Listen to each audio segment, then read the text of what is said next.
and maybe, just maybe answer the question, I don't know, like, just what the hell has been the point of the Albanese government these past 2 and a bit years?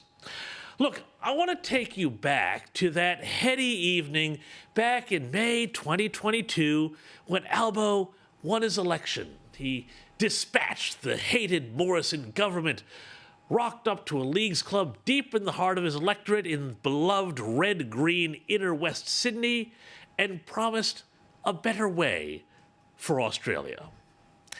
Well, I mean, you know, on the eve of the anniversary of this referendum, I think it's a good time to ask, how is that working out for you? I mean, what's gotten better? As far as I can tell, you know, inflation is up, groceries are more expensive, interest rates are up, it's harder to get a house, it's harder for your kids to get a house, society is coming apart at the seams, divided by protests left and right. It's just, you know, I can't say that this has been a stellar performance, but stick with me on this because I think I can point to the moment when it all began to go south for the Prime Minister and his Labor government.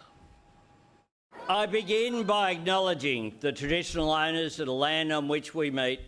I pay my respect to their elders, past, present and emerging, and on behalf of the Australian Labor Party, I commit to the Uluru Statement from the Heart in full. Oh, how they cheered. But seriously, was that a victory speech or a landing announcement on Qantas? What followed, of course, we all know.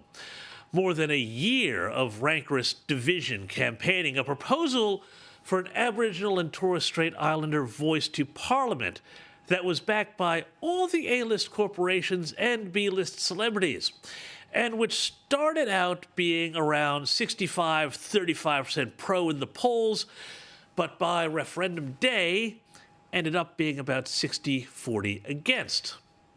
It was an entire year of a new Labor government with all the political capital that implies, spent not on making housing more affordable, reforming the economy in the tradition of great labor reformers like Bob Hawke and Paul Keating, but instead wasted on a referendum idea that was so poorly thought through and so confused that the yes camp was breaking down in division in the weeks and months leading up to the vote, and whose backers, right up to the Prime Minister, couldn't even give a straight answer as to how long the Uluru Statement from the Heart was.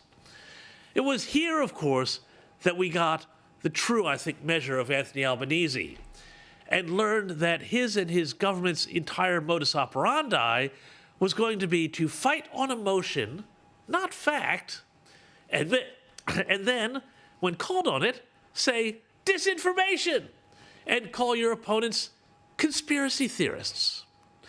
Remember this fiery question time response from the PM on the question of whether the Uluru Statement was really just a one-page, simple, gracious, generous request, or if there were a lot more sinister underlying documents sitting behind the thing. Megan Davis said this: "There's been a lot of news this week that the Uluru Statement is 26 pages long, but it's one page. That's the statement. That is what we issued to the Australian people."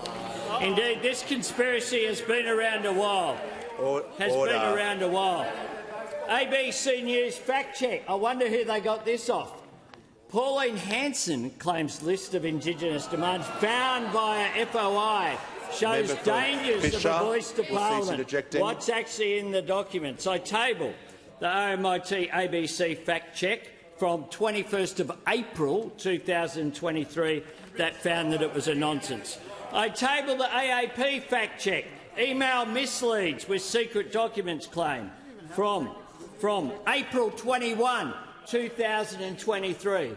But here we have in August, and they reheat a conspiracy theory based on absolute nonsense.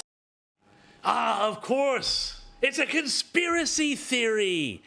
That's what we always hear now from the left whenever people talk about things that don't go along with the narrative. They wanted everybody to just go along and say, yes, of course, we'll have the voice and we'll just ignore the treaty and the Makarrata and the truth-telling and what the word Makarrata really means and everything else that went behind it.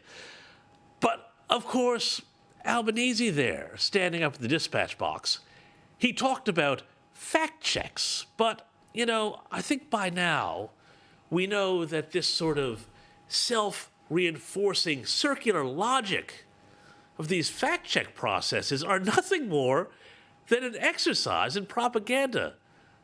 Let's not forget here that the ABC was forced to cut its ties with the RMIT fact-checking unit after fact-checking director Russell Skelton was caught out campaigning in favor of the voice referendum on social media. How's that for neutrality? While at the same time his team used their positions to police the debate and censor views against the proposition.